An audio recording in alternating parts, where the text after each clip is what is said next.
A cyst follicular lymphoma trial is the largest biosimilar trial we ever had in hematology. 629 patients, 159 centers in 29 countries. Advanced untreated follicular lymphoma patients, histological grade 1 to 3B, were treated with RCVP followed by rituximab maintenance. Patients were randomized to originator rituximab versus GP 2013 rituximab biosimilar in 1:1 ratio. The primary target was overall response rate. Therefore, it was a trial assessing efficacy. For this reason, we took follicular lymphoma, which is more homogeneous to diffuse large B-cell lymphoma or CLL regarding the risk factor distribution. We took RCVP, as this is one of the standard chemotherapy regimens in the first line, allowing to demonstrate maximum rituximab efficacy without the doxorubicin-related cardiotoxicity or bendamustine-related excess of infections. The overall response rate was exemplary.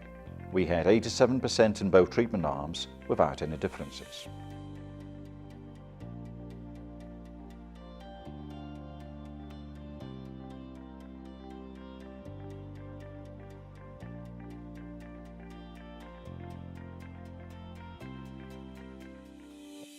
There were a variety of secondary targets in the trial, like pharmacological, clinical endpoints, safety, tolerability.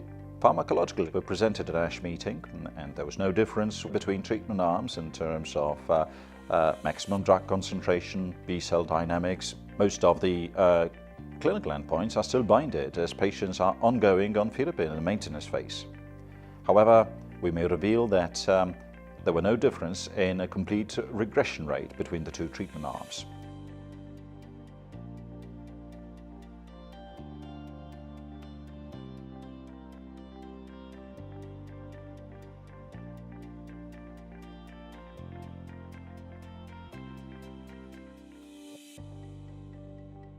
One of the second targets was safety and tolerability. There were no issues regarding these points.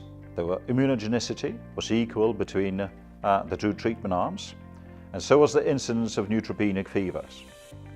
In the whole trial, we didn't report any encephalopathy. Safety and tolerability issues were also addressed in the phase I trial performed in rheumatoid arthritis, which data were presented in 2016 on EULAR conference, the European League for Rheumatoid Arthritis conference.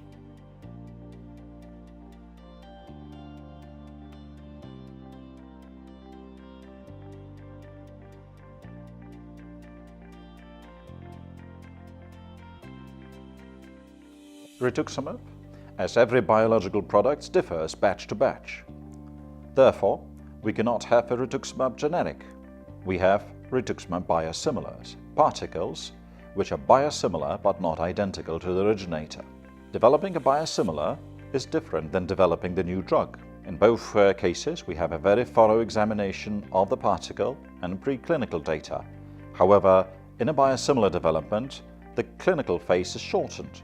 Once we can prove the adequate pharmacokinetics and efficacy in one indication, the biosimilar particle is registered for all indications. Therefore, we may use it for all other indications like diffuse large B-cell lymphoma, chronic lymphocytic leukemia, and so on.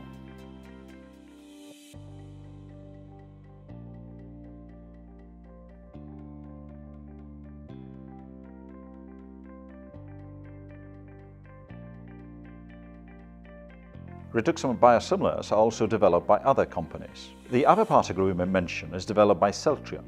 The trial was performed in advanced stage follicular lymphomas, also treated with RCVP with rituximab maintenance. Although the design looks similar, the trials were different.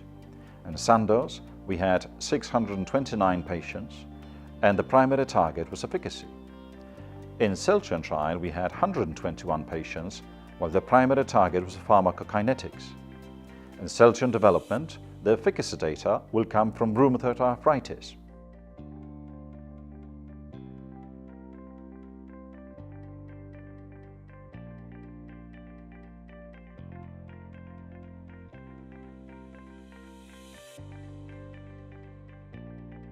In hematology, we have a good experience with biosimilars already.